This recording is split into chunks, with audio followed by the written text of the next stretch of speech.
Hey guys, it's Cal from the Lighting Doctor here. I hope you guys enjoy this video with some more great landscape lighting tips. To learn more about landscape lighting, go and check out our website at lightingdoctor.ca, or if you want to see what a real quality landscape light should look like, go and check out our Try It Before You Buy It offer, where you can get a premium quality fixture at a discounted rate with your very own battery pack, so you can go and test out how that light's going to look and feel what a real premium quality light should look like. So go and check us out at lightingdoctor.ca, or go watch more videos on YouTube just by searching for the Lighting Doctor. Answering a lot of the questions we got this week, as well as talk about some of the lights again that we're shipping out this week. Literally to all corners of North America. I have about 10 orders that need to go out here today. The cool thing is a lot of them are from the last week or so. People have been sending in their videos or their pictures for their online video consultations, where we kind of give them some different ideas of how to go about their lighting project. And what we always recommend, because I can give you all the recommendations in the world, but you're the one who has to live with it. So you want to see how it looks maybe before you go and make that big purchase. That's why we started doing the Insta-Light here. So it's basically a battery pack that you can order with one of the lights, and you can actually go and just plug it in with some AA batteries.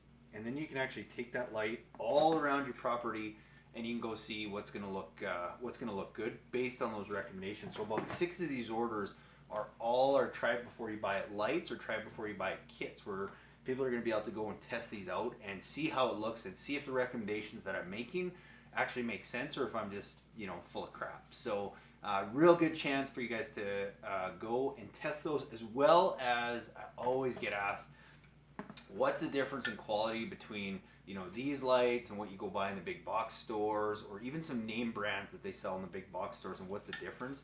Well, I guarantee you, because I've never had anybody who gets this light and feels it that doesn't say, oh yeah, that's the difference. That's why you pay more for these fixtures, because you can feel how they're built compared to the other options that are out there, and even a lot of the crap that's online. And I don't like to bash anybody, but there's literally and I got this question this week too, is there's literally hundreds of companies that basically they all sell the exact same fixture. They're all made in the same place overseas in China, and I'm not saying there's anything wrong with that. It's just, it's not the same quality as some of the fixtures that I'm talking about here. And yes, they're way cheaper.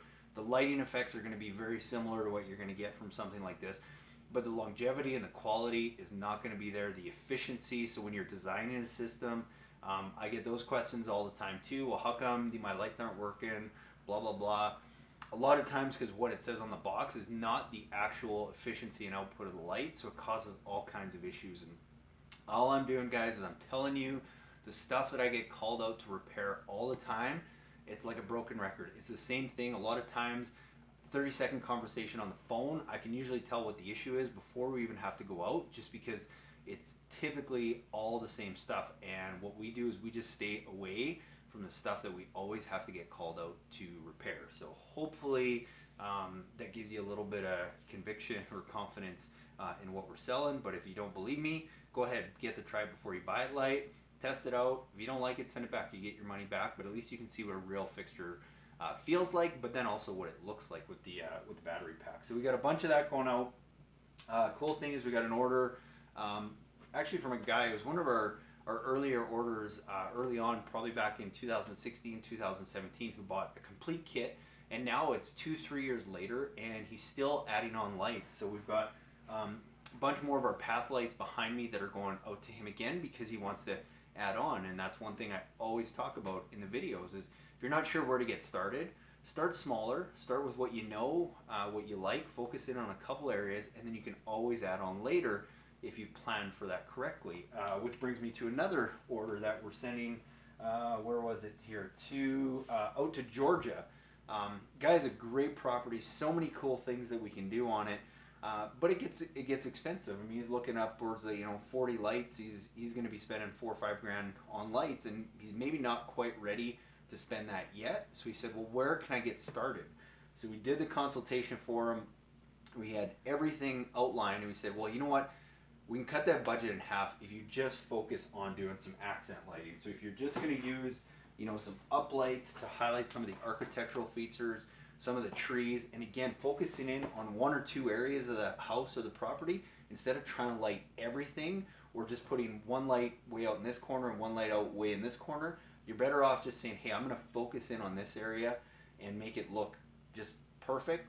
And then if I want to add on later, we can. So basically he went from about 40 lights down to about 20, and what we're going to use is just accent lights. We've kind of scrapped all the path lights at this time because you can get way more bang for his buck, and it's going to look way better with the accent lights that we're going to send him than with all the path lights. But the other thing we're doing too is we're planning for that. We are sending an even bigger transformer with his kit than we do with most of our kits because he knows he wants to add on later. So we've done that. So we've just increased from our regular, kind of 150 watt, really good quality transformer up to a 200 watt transformer with multiple taps. Is just going to give him more flexibility down the road. And that's what we do with our free consultations is we'll kind of walk you through that process so we can determine what's going to be right for you, what amount of wire you're going to need, what size transformer, the lights, all that kind of stuff. So yeah, so that's pretty cool too. And I mean, we got a whole bunch of other stuff going out too, but I won't get too much more into that. The only other thing I will say I'm excited about some of these orders is also the one guy also, we're just trying to talk more about this, is lighting the second tier of your home using something called a gutter mount. And a gutter mount is basically just a stainless steel bracket that you actually screw the light into. So instead of screwing it into a big ground stake like this, it screws into this metal bracket that you can mount right to the gutter, and then it allows you to easily go and get lights to that second tier of your home, which there's so many beautiful properties, especially in like Georgia, and I mean there's so many other states that have that I don't know, we tend to miss the boat on that, I find, here in Canada, or here in at least Calgary, whereas some of the big, I don't want to say mansion homes, but that older style looking home have those great second tier features that you can go and accent. Gutter mount is a great way to do that, and super easy to do that, so we've got some of those going out too. Other than that, I will answer a few questions that I got this week. A couple of them was again about accent lighting. If you're not sure where to get started and it's just too many lights with accent lights and path lights and stuff, you're almost always going to be better off just focusing on the accent lights and the up lights because you're going to get more bang for your buck out of those. I did have some questions about flag poles. A lot of people will have flags in their yard and they want to go and light their flag poles. This is going to work well with trees too. If you have really tall trees, if you've got a tree that's 6 to 15 feet, you can usually just use a standard uplight. Is going to do the job just great. If you're looking at, I get a lot of pictures from people down in the south who have beautiful palm trees. We don't have that here. I've seen a lot of projects down there where a regular light like this is just not going to push that light high enough up, and same thing on a flagpole. So what you want to do is, all we do is we just use these same fixtures, but we just change the bulb out, which is another reason why I like the drop-in LED lamps as opposed to the integrated fixtures.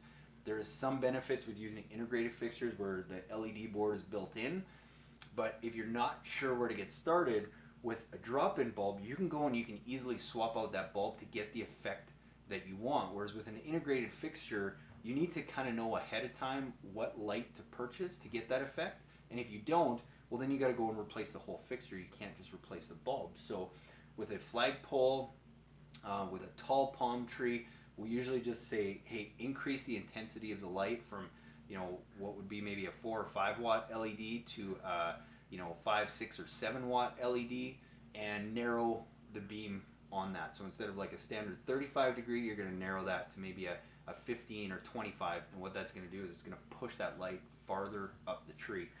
Don't get too concerned about wattage because sometimes a 4 watt LED will put out more than a 6 watt LED lamp. It just depends on the make and the efficiency of that bulb. So more so you want to look at lumens. A standard 20 watt equivalent LED lamp that's usually around 4 to 5 watts will usually put out around 250, 270 lumens. What they would call a 35 watt equivalent will usually push out about 350, 370 lumens, and then you get into what would be like a 50 watt equivalent that's going to push out closer to like 450 to 600 lumens. So the taller the tree, The narrower the tree, the more light you need to get it to the top. So that was a question I wanted to answer. And I think the only other thing I was going to touch on is on well lights.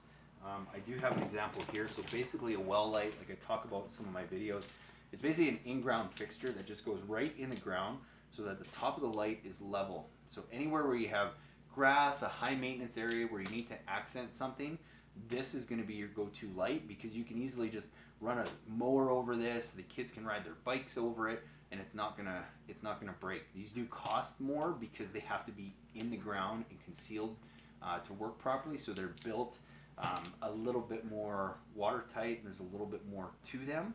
So they're a little bit more, but they're going to give you the exact same effect as an accent light. It's basically just maintenance and budget. If you don't have the budget to do that, then this is going to give you the same effect. But if you don't want to have to worry about maintenance and having a weed trim around it or stuff like that, then this is going to be a good option. The other time you want to use this is, say, you just want to hide the light source. Because this is in the ground, this guy's right in the ground, you're not going to see where that light is coming from during the daytime, whereas this is going to stick out, you know, about this much. So you're going to actually see the fixture a little bit. It does blend in pretty good, and you always want to try and kind of hide it behind a plant or something anyway. But if you are concerned about that, and it's an area where a lot of people are going to be seeing it, and you want to completely hide that fixture, then go with an in-ground with a well light. So anyway, that's a lot of stuff I'm covering. This is a longer video, but I want to keep answering those questions. I want to keep giving you guys ideas where to get started. Be sure, send me your pictures, cal@lightingdoctor.ca. Get your free consultation. Go check out our Try It Before You Buy light so you can test it out. You can feel the quality and really find out what's going to look good on your property. And I look forward to hearing from all you guys. I appreciate all the questions, all the comments, and I know I didn't answer them all here, but I'm happy to answer those for you guys in an email or any of your comments on YouTube. So go and check that out, and we'll talk to you again real soon. Hey guys, I really hope you enjoyed that video presentation with some great tips and tools on how to go and properly and effectively light up your landscape.